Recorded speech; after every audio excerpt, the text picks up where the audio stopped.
Ride along each week as we share proven strategies to strengthen your business, energize your team, and create the business success you've been dreaming about. And now, here's your host, Rich Allen. How robust is your set of processes for winning new customers? Welcome to the Ultimate Business Tune-Up Podcast, where our one and only goal is to help you tune up your business so you can have the long-lasting success and fulfillment that comes from owning a solid, profitable, and sustainable business. Each week we dive deep into a single topic related to improving your business, improving your team engagement, or improving your relationship with your customers.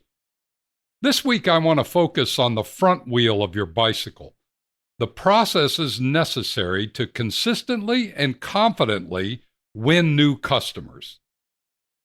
Now, I know the promise I make on this podcast is to focus on a single topic each week, so we don't try to bite off more than we can chew. And I know that winning new customers, while a single topic, requires the seamless connection between several different aspects of your business. But because our goal is to get results for your business, we're going to tackle this big topic in one sitting. We can always step back and dive even deeper into each subsection later, but for today, I'd like to make sure you understand the connected nature of the critical elements required to do this well. And what I really like about our topic today is that I can truly use my bike as a working metaphor for our discussion. If you don't know it already, I'm kind of fond of the bike metaphor. Years ago, I used it to help grow a small manufacturing business into a market leader. And since then, I've used the bike to help hundreds of business owners understand and recognize the interconnections between all functions of their business, and ultimately to tune up their bike and make it go much faster. As a cyclist, I find myself seeing bikes everywhere, even when I'm in a business-to-business networking meeting. I'm visualizing each person's business as a bike and trying to identify the parts that need to be adjusted or tuned up. I know I'm not much fun at these kinds of events because I get my mind all wrapped around in bike parts and I walk around thinking like a technician, making adjustments, turning wrenches, and straightening parts in my mind. So you can just be glad we're not meeting in person today. You simply get to listen to me geek out on the bike metaphor while you think about how well and consistently you're winning new customers for your business. As we get started, I want to remind you that in business, just like on a bike, there are only two places where the rubber truly meets the road. On a bike, these are obviously the front wheel and the back wheel. In your business, these represent your ability to win new customers, the front wheel, and your ability to serve those customers, the back wheel. So let's talk more about the front wheel of your bike. If you've ever looked closely at a front wheel of a bicycle, you may have noticed that it's made up of essentially three parts: the hub, the center part that attaches to the frame of the bike, the spokes, the many slender rods that give the wheel its strength and rigidity, and the tire itself, the rubber that gives you the grip on the road.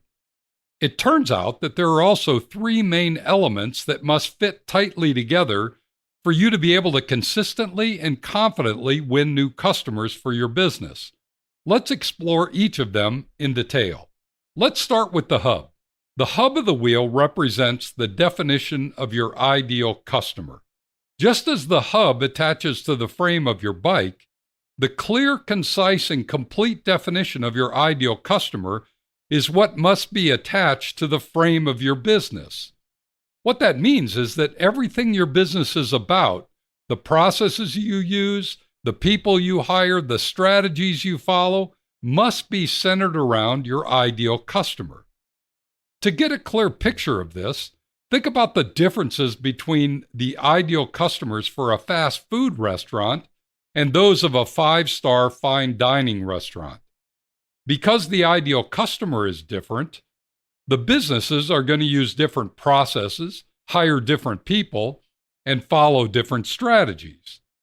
So it should go without saying that if we're going to be great at winning new customers for our business, we must get a firm grip on the definition of our ideal customer, because our success will depend upon how well we fulfill their wants and needs, their dreams and their desires. But far too many business owners haven't taken the time to capture and document the definition of their ideal customer. So as a result, when someone comes along with the willingness and means to pay for their product or service, they gladly serve them as if they were their ideal customer, when oftentimes they're far from it. Why is that such a big deal, you ask? Well, because when you think of the customers that typically are never satisfied or are a pain in the neck to work with, I'd suggest that most of the time it's because they don't fit the definition of our ideal customer. So here's an exercise for you to do. Find an empty chair, a pad of paper, and a pen. Sit down in front of the empty chair and imagine that your ideal customer, your dream customer, is sitting in the chair in front of you. First, I want you to write down everything you know or think you know about that person demographically, socially, and educationally. Write down their age, their income level, the neighborhoods they live in, the cars they drive. Are they married? Do they have children? Do they travel a lot? Everything you can think of, just write it down. Now I want you to write down everything that you believe that customer is thinking about when they're buying or using a product or service in your industry. What are their dreams? What are their desires? What do they fear most? What might they have experienced in the past, both good and bad? Don't stop until you have a couple of pages of notes. The more, the better. And if possible, write things using the words or phrases that they might use. Using their words rather than yours is always better and more powerful. Now, once you're finished, you should have a very clear picture of your ideal customer. And guess what? The dreams, desires, fears, and worries you've written down are excellent words and phrases you could use in your marketing messages or your social media posts. Those who hear or read the words you use can and will relate to them and are very likely to be your ideal customers.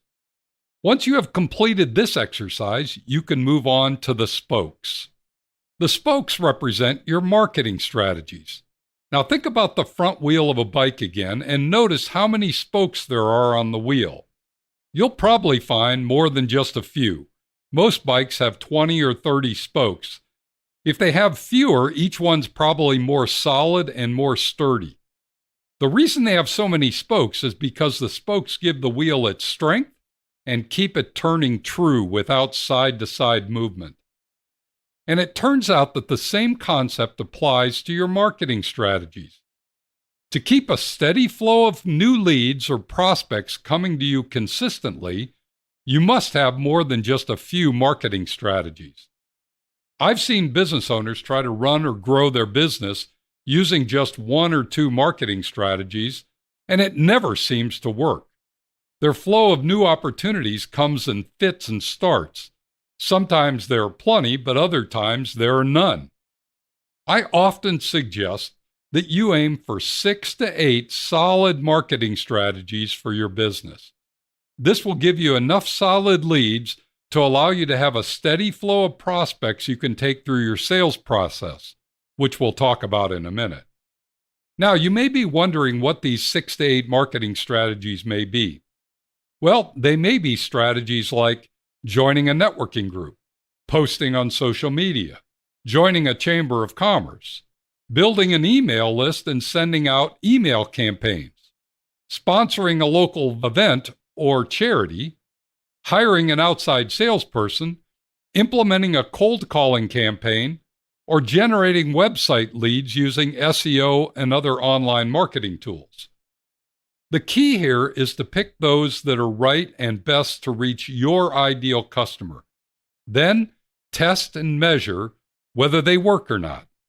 As you go along, you can make small adjustments to your messages and your methods and continue to test and measure. Done well, This iterative process can generate some great results and give you a steady, solid flow of qualified leads to take through your sales process. Now, lastly, let's talk about the tire, the rubber on your wheel. This is where you get traction with the surface you're riding on. The tire represents your sales process, the step-by-step process you take each prospect or new lead through so they can learn enough about you and your business to get comfortable enough to pull out their wallet and give you their credit card. Just like the tire on a bike, you want to have good grip and good traction as you ride. You don't want your tire slipping or sliding. It doesn't end well when that happens. The same is true in business. If you have slippage or sliding in your sales process, the outcome is often not a good one. You miss a step of the process or forget to respond timely to an inquiry, and the prospect assumes that you're not all that interested in them, so they go elsewhere to get what they need or want. But here's what I often find. When I ask business owners to tell me the step-by-step process that they use, I get a lot of blank stares. Not many of them have a step-by-step process. Or if they do have one, it's on paper only. And when I go talk to the folks on their sales team, each have their own unique sales approach. And you might ask, so why is that a big deal? Why can't everyone just have their own approach? Sales is unique, different. It depends upon the personality doing the selling, isn't it? Well, here's how I would respond. If everyone on your team does selling their own way, which one's the best way? Which one gets the best results? Wouldn't you want to know? And if you did know, wouldn't you want everyone using the best approach? It would be better for your business, wouldn't it? And isn't the best way also best for your new customer? I would think so. They seem to get all the information and details they need to make a good buying decision, which sounds like what you want. So in the end, I'm a fan of defining the best sales process and having everyone use it. Then over time, as you gain more insights, do more reps, and measure the outcomes, you can always modify or change the process to make it even better. So there you have it. 3 critically important elements that you must get right to consistently and confidently win new customers. I hope that makes sense to you. No, let me restate that. I hope that whenever you look at a bike, your eyes land on the front wheel and subconsciously you ask yourself, have I defined my ideal customer with enough detail as you check to see if the hub is tightly connected to the frame? And do I have 6 to 8 marketing strategies that provide me with a steady flow of good qualified leads as you count the spokes on the wheel and see if they're tight and secure?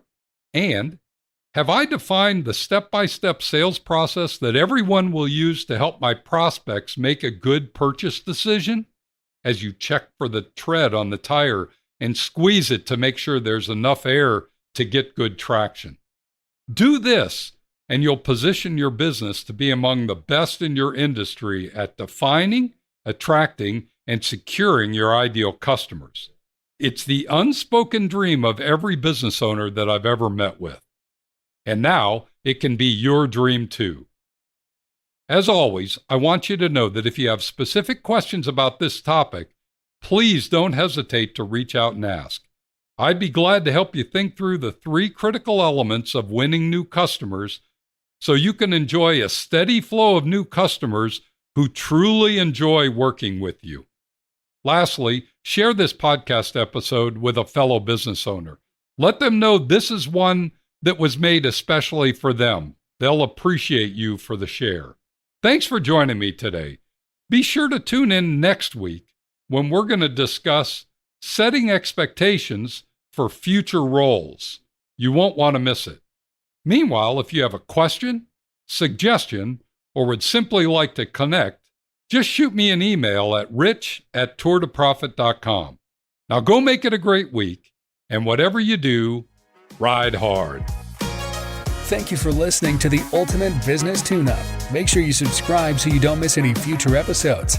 In the meantime, find more resources at tourdeprofit.com and connect with Rich by sending a message to rich@tourdeprofit.com.